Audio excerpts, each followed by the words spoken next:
Hello আসসালামু আলাইকুম viewers, আমি শর্মিস ম্যাজিক্যাল কিচেন থেকে আজ আপনাদের সাথে শেয়ার করব অসম্ভব মজার একটি নুডলস রেসিপি। আর সেটা হচ্ছে থাই চিলি চিকেন নুডলস। এটা খেতে এতটাই মজার হয় যে যখন এটা আপনার মুখের ভেতরে থাকবে তখন মুখ থেকে অন্য কোনো কথা বেরই হবে না। তবে চলুন দেখি এই মজার নুডলসটি খুব সহজে কী করে বাড়িতে তৈরি করা যায়। আমি একটি প্যানে হাফ কাপ পানি গরম দিয়ে দিয়েছি, আর এখন আমি এর ভেতর দিয়ে দিচ্ছি 10 থেকে 11টির মতো কালো গোলমরিচ, আর দিয়ে দিচ্ছি ছোট এক টুকরো আদা পাতলা স্লাইস করে। আর এখানে আমি এখন দিয়ে দিব 1 কাপ বোনলেস চিকেন, আমি কিউব করে কেটে নিয়েছি। আর নুডলসের প্যাকেটের ভেতর যে মশলার প্যাকেটটা থাকে সেখান থেকে আমি এখানে 1 চা চামচ মশলা দিয়ে দিব। আর এখন আমি সব কিছু ভালো করে মিশিয়ে পানিটা পুরোটাই শুকিয়ে নেব। এতে করে মশলার সাথে চিকেনটা খুব ভালো করে সেদ্ধ হয়ে যাবে। এখানে আমি থাই নুডলস নিয়ে নিয়েছি, আর এই নুডলসটা দেখতে এরকম পাতলা আর চ্যাপ্টা হয়। এই নুডলসগুলো আপনারা যে কোনো সুপার শপে খুব সহজেই পেয়ে যাবেন। আমি একটা প্যানে পানি গরম দিয়ে দিয়েছি নুডলস সেদ্ধ করার জন্য, আর এর ভেতর দিয়ে দিচ্ছি হাফ চা চামচ লবণ, 1 টেবিল চামচ পরিমাণ সয়াবিন তেল। তেলটা দেওয়ার কারণে নুডলসগুলো একটার সাথে আরেকটা লেগে যাবে না। আর এখন আমি দিয়ে দিচ্ছি সবগুলো নুডলস, আর 4 থেকে 5 মিনিটের মতো সময় নিয়ে আমরা নুডলসটাকে সেদ্ধ করে নিব।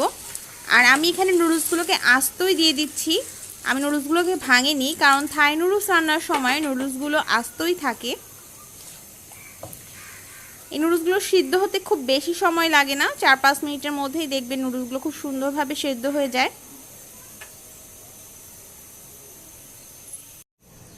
চিকেনের অনেকটা পানি টেনে এসেছে, আর আমরা অপেক্ষা করব সবটুকু পানি শুকিয়ে যাওয়া পর্যন্ত।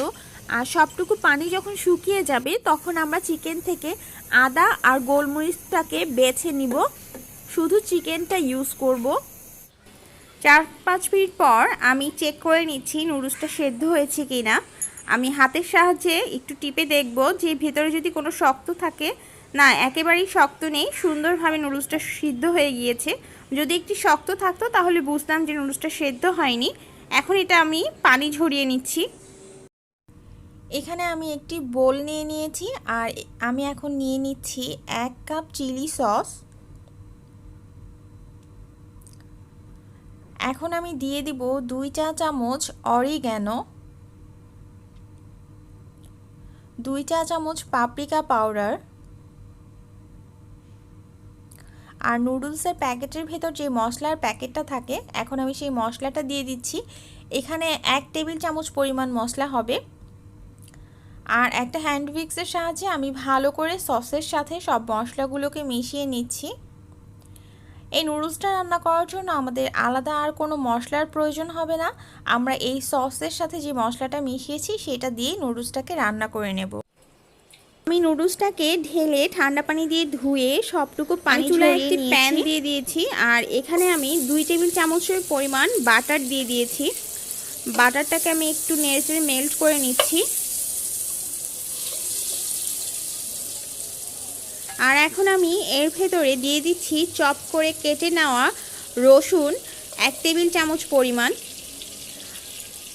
আর এখন আমি এটাকে একটু বাটারের সাথে মিশিয়ে হালকা একটু ভেজে নিব। আর রসুনটা দেওয়ার কারণে একটা কিন্তু অন্যরকম টেস্ট আসে, আমার ভীষণ ভালো লাগে রসুনের ফ্লেভারটা।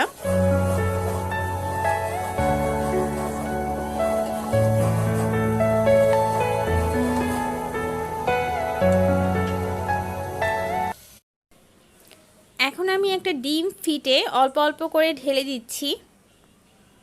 আমি ডিমটা একবারে ঢেলে দেইনি, আর ডিমটা ঢেলে দেওয়ার পরেও আমি সাথে সাথে নাড়বো না, কিছুক্ষণ ওয়েট করব। নিচ থেকে যখন ডিমটা হয়ে আসবে সেই পর্যায়ে আমি ডিমটাকে নেড়ে চেড়ে দিব। দেখতে পাচ্ছেন নিচের দিকটা ডিমের হয়ে এসেছে। আর এখন আমি ডিমটাকে নেড়ে চেড়ে দিচ্ছি। আর এভাবে ডিমটা করলে হয় কি পাতলা পাতলা করে ডিমটা দেখতে সুন্দর লাগে। আমি সবগুলো ডিম ভালো করে কেটে দিচ্ছি। এখন আমি এর ভেতরে যেই বয়েল করা চিকেনটা রেখেছিলাম সেই চিকেনটা দিয়ে দিচ্ছি। এখন আমি 1 কাপ যে মুরগির মাংসটা মশলা দিয়ে সেদ্ধ করে রেখেছিলাম সেটা দিয়ে দিলাম। আর 1 মিনিটের মতো আমি চিকেনটা আর ডিমটাকে ভেজে নিব। 1 মিনিটের মতো ভাজা হয়ে গিয়েছে। এখন আমি এর ভেতরে 1/2 কাপ একটু লম্বা করে কাটা ক্যাপসিকাম দিয়ে দিলাম। আর এটাকেও আমি একটু সামান্য সময় ধরে একটু ভেজে নিব, কারণ ক্যাপসিকামটা যদি বেশি সময় ধরে ভাজি তাহলে এর যে কালারটা সেটা আসলে নষ্ট হয়ে যায়।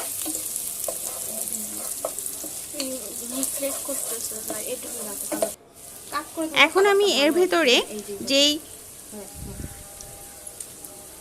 দিয়ে দিচ্ছি 1/4 কাপ গ্রেট করা চিজ, আর দিয়ে দিচ্ছি সেই সসটা যেই সসে আমি সব মশলা অ্যাড করে রেখেছিলাম। আর এখন আমি সব কিছু ভালো করে মিশিয়ে নিচ্ছি। চিজটাও মেল্ট হয়ে গিয়েছে আর সব কিছু ভালো করে মিশে গিয়েছে। এখন আমি এর ভেতরে সেই সেদ্ধ করা নুডলসটা দিয়ে দিলাম। আর এখন এটাকে আমি ভালো করে সসের সাথে মিশিয়ে নেব। খুব বেশি সময় আমাদেরকে এটা রান্না করতে হবে না, কারণ যেহেতু নুডলসটাও সিদ্ধ, চিকেনটাও সিদ্ধ করা, শুধুমাত্র আমাদেরকে ভালো করে যতক্ষণ পর্যন্ত সসটা নুডলসের গায়ে মিশে না যায় সেই পর্যন্তই আমাদেরকে আসলে এটা রান্না করতে হবে।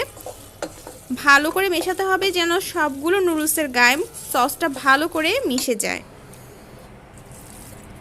আমার নুডলসটা একদম হয়ে গিয়েছে। দেখুন নুডলসের গায়ে কি সুন্দর একটা গ্লসি গ্লসি ভাব এসেছে, আর খুব সুন্দরভাবে সসের সাথে নুডলসটা মিশে গিয়েছে। আমার নুডলসটা কিন্তু একদম রেডি। দেখুন ভিউয়ার্স, আমার থাই চিলি চিকেন নুডলস একদম রেডি। এটা দেখতে যতটা সুন্দর, খেতে ততটাই মজার। আর আপনারা তো দেখলেন খুব সহজেই এই খাবারটা আপনারা বাড়িতে তৈরি করতে পারবেন। আমার আজকের এই ভিডিওটি যদি আপনাদের ভালো লেগে থাকে তাহলে লাইক, কমেন্ট এবং সাবস্ক্রাইব করবেন। পাশে থাকা বেল আইকনে অবশ্যই ক্লিক করবেন। ফ্রেন্ডস অ্যান্ড ফ্যামিলির সাথে আমার ভিডিওটি শেয়ার করবেন। দেখা হবে আপনাদের সাথে নতুন কোনো ভিডিও নিয়ে। আল্লাহ হাফেজ। আর আমার জন্য অবশ্যই দোয়া করবেন।